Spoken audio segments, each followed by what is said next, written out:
Hello guys, pag-usapan lang natin ang breaking news. Katniel nahuli. Nahuli na. Katniel pumunta sa burol ni Tita Che, spotted yan. Grabe nga naman guys, no? Yung pinag-uusapan ngayon. Papaano nga naman kasi guys, yan ang ibibigay nilang suporta umano sa pumanaw nilang legit na fans ng Katniel. Na alam naman kasi natin guys, siya yung leader. Na ngayon guys, parang minumulto daw ang mga Delulu fans dahil sa nakikita nila, dahil sinusuot umano guys ni Daniel Padilla at Catherine Bernardo ang kanilang regalo sa isa't isa. Malinaw na ba kung bakit yan ang pinag-uusapan? At lalong-lalo na guys, ang balita umano, nagulat umano sa bali-balita dahil sa pangyayaring nag-back to back ang Katniel na parang throwback nga naman kasi. Yan kasi guys ang pinag-uusapan ngayon. Yan kasi ang latest update na nangyayari umano sa kaganapan kina Daniel Padilla at Catherine Bernardo. Kung bakit nga naman guys pinag-uusapan. Siyempre guys, alam naman natin ang lihim na pagtatagpo umano ni Daniel Padilla at Catherine Bernardo. Siyempre guys, ang mga netizens ang pwedeng makakita niyan kung saan pumupunta sina Catherine Bernardo at Daniel Padilla. At lalo-lalo na guys, sa dami ng mga Katniel fans, di ba? Siyempre, leader yun ng Katniel fans na si Tita Che. At lalong-lalo na guys, tumulong din yan sa Katde.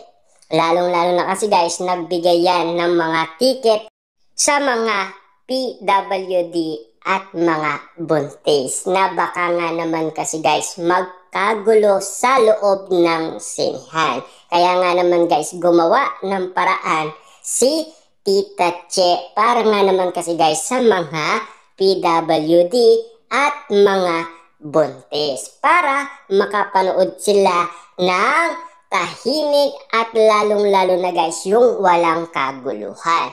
At lalong-lalo na guys, siyempre pinag-uusapan nga naman kasi guys na nagpaparamdam na daw ang Katniel. Siyempre guys, gulong-gulo lahat ng mga netizens, mga Delulu fans, mga sausawerang kapitbahay. Kita nyo naman guys, no? Spotted din ang Katniel sa SM Center Antipolo downtown. Papaano nga naman kasi guys, diba? Exclusive silang pinag-uusapan at lalong-lalo na kasi guys kung si Daniel Padilla ay gumagawa ng paraan noon, si Catherine Bernardo naman ang dumikit kay Daniel Padilla. At lalong-lalo na guys, suot pa nila ang regalo nila sa isa't isa.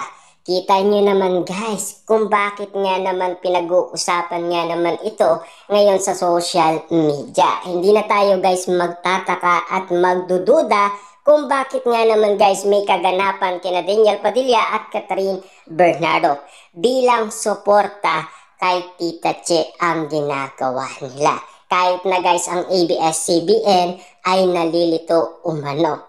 Hindi niya alam kung ano ang label na ginagawa ngayon ni Catherine Bernardo at Daniel Padilla. At lalong-lalo na kasi guys, siyempre nagluksa si Catherine Bernardo sa pagpanaw ni Tita Che. At lalong-lalo guys, siyempre ang pamilyang Bernardo dahil nag-post din si Mami Min Bernardo sa kanyang Instagram account. Siyempre, ganun din naman guys si Daniel Padilla, diba? At siyempre, spotted nga naman sila. Siyempre guys, alam naman natin, nagkaayos na sila at hindi na sila nag-aaway ngayon dahil nagkasundo na sila at meron na silang commitment sa isa't isa.